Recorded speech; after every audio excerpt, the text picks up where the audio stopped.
So again, these companies haven't taken to the next level of boycotting the state or, for example, protesting games that are played, let's say at Arlington Stadium where the Texas Rangers play. We're not at that point yet, but will we get there? And what's the impact if they do? Are they in their own way again, or again, politicizing a strong point of view and maybe hurting their business in the process? Let's go to Spencer Brown, the Town Hall managing editor. We've got Carley Shimkus with us as well, Fox News Headlines 24/7 reporter. So Carley, as just a fan, and you look not of companies per se, but let's say the things they might target, a voting law that might get them moving against Major League Baseball or against other, activities in the state or sponsored activities in the state. Does that worry you? Well, we saw it totally backfire for everybody that tried to do that in Georgia. So that's why I think that what's going to happen in Texas may be a little bit different. So first of all, what is being considered in Texas seems like a lot of trying to undo what was put in place during the pandemic. So things like banning 24-hour voting and restrictions on drive-through voting. So Republicans, say that they're just trying to create free, fair elections. Democrats are saying that this is restrictions on minority voting. That's, going down party lines. As for businesses, Jackie mentioned those two different letters, and the one that's making big headlines that were signed by all the major companies like Hewlett-Packard, Unilever, Patagonia. That one didn't really criticize the bill on its face. They basically just created this very broad statement that said that they don't support anything that would make it more difficult for people to vote, which I think we can all agree on. So it really seems like they are trying to respond to this without really responding, saying that, okay, we're woke enough to issue a statement without being too woke and upsetting Republicans.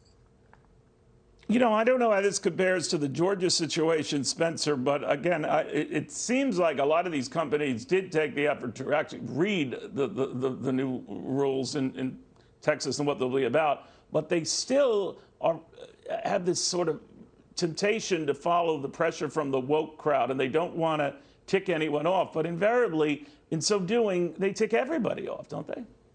Oh, completely. I mean, if you look at who they're sort of pandering to here, that the statement from the Patagonia spokesperson was talking about how history will remember them fondly. And frankly, the only people who are going to look on decisions like this fondly are the woke people who are on Twitter. And that is just not a representative sample of either a customer base or the American people in general. A Pew Research poll survey, a study that they did, actually found that the Twitter users are actually representative of only about 22% of the American people. And out of the people who are active on Twitter, 10% of those users are putting out 80% of the content.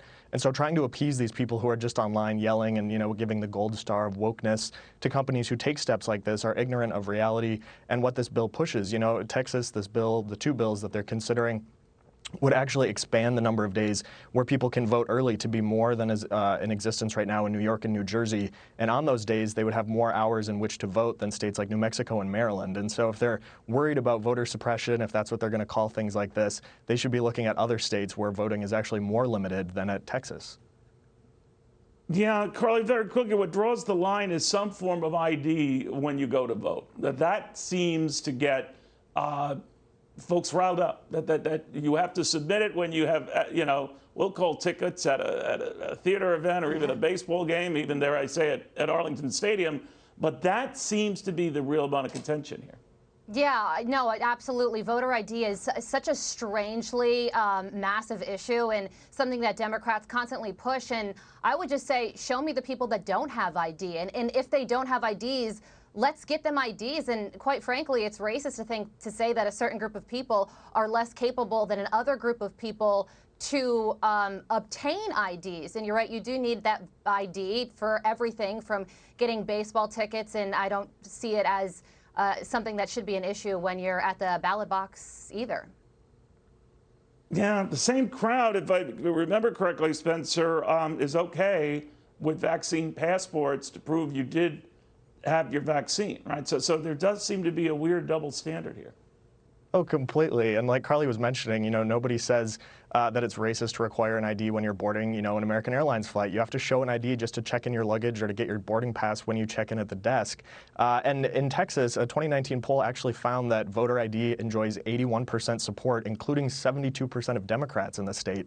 And so this idea that somehow voter ID is beyond the pale, that's out of step, like many of these corporations are when it comes to telling people what they deserve or what they should want.